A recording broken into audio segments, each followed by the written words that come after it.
હાથમાં હતું ને હજુ પણ સુરક્ષિત હાથમાં જ છે આ સ્પષ્ટ સંદેશ હર્ષ સંઘવીએ આપ્યો છે। હવે આખા ગુજરાતની વાત કરીએ તો ક્યાં કઈ પરિસ્થિતિ છે અને અલર્ટ જે સિચ્યુએશન છે તેમાં કયા કયા પગલાં લેવામાં આવ્યા છે તે ગ્રાફિક્સના માધ્યમથી સમજવાનો પ્રયાસ કરીએ। ગુજરાતમાં હાઈ એલર્ટ છે અને 18 કુલે તમામ જિલ્લાઓ તે તમામ જિલ્લાઓમાં હાલ જે સુરક્ષા છે તેના કારણે હાઈ એલર્ટ પણ મૂકવામાં આવ્યું છે।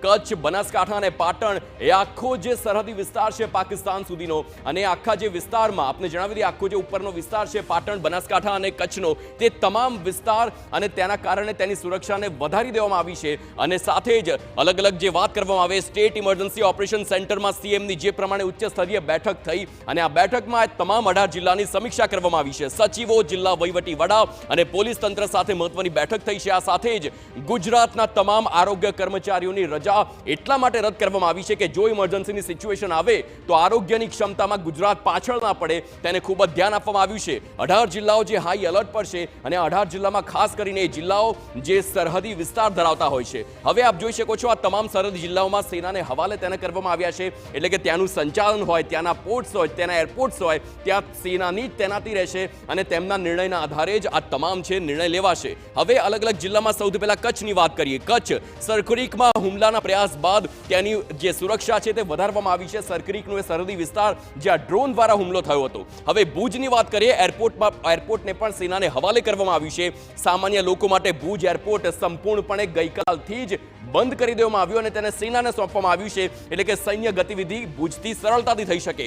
આગામી સૂચના સુધી તમામ માછીમારી પ્રવૃત્તિ બંધ કરવાનો પણ તાત્કાલિક આદેશ આપવામાં આવ્યો કારણ કે કચ્છની જે બોર્ડર છે ત્યાં સુરક્ષા એજન્સીઓની ચોકીમાં પણ તેને એલર્ટ કરી દેવામાં આવ્યા છે એટલે કે જો કોઈ પણ પરિસ્થિતિ થાય તો કચ્છની બોર્ડર અને તે વિસ્તારમાંથી સીધો જ જડબાતોડ જવાબ આપી શકાય। આ પહેલા પણ વાત કરી છે કે કચ્છની વાત કરીને હવે જામનગરની વાત કરીએ। જામનગરમાં વહેલી સવારે જ ડ્રોનથી હુમલાનો પ્રયાસ કર્યો હતો। ગઈકાલે જમ્મુ કાશ્મીર, પંજાબ સહિતનો આખો વિસ્તાર અને હવે ગુજરાતને ટાર્ગેટ કરવામાં આવતું હોય તેમ લાગી રહ્યું છે। પાકિસ્તાનના હુમલા બાદ સરહદી વિસ્તારમાં સતર્કતાને સતત વધારવામાં આવી રહી છે અને જામનગરનો વિસ્તાર પણ ખૂબ જ અગત્યનો માનવામાં આવે છે। સુરક્ષા એજન્સીઓ દ્વારા તમામ બોટનું સઘન ચેકિંગ કરવામાં આવી રહ્યું છે કારણ કે આ પહેલા પણ એવી ઘટના બની હતી કે માછીમારોને જ સોફ્ટ ટાર્ગેટ કરવામાં આવતા હતા અને તેના આધારે જ ભારતમાં ઘૂસવાનો પ્રયાસ થતો હતો। Marine police, marine commando, SOG સહિતની જે તમામ ટીમ છે તેને તૈનાત કરવામાં આવી છે। કાંઠા વિસ્તારોમાં વધારવામાં આવ્યું છે નાઇટ પેટ્રોલિંગ। રાત્રિના સમય ગતિવિધિઓ સતત વધી જતી હોય છે અને તેના કારણે જ નાઇટ પેટ્રોલિંગ વધાર્યું છે।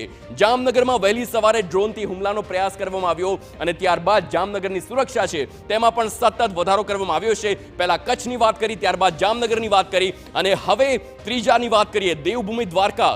યુદ્ધની સ્થિતિ વચ્ચે દ્વારકાધીશ મંદિરની સુરક્ષામાં વધારો કરવામાં આવ્યો છે।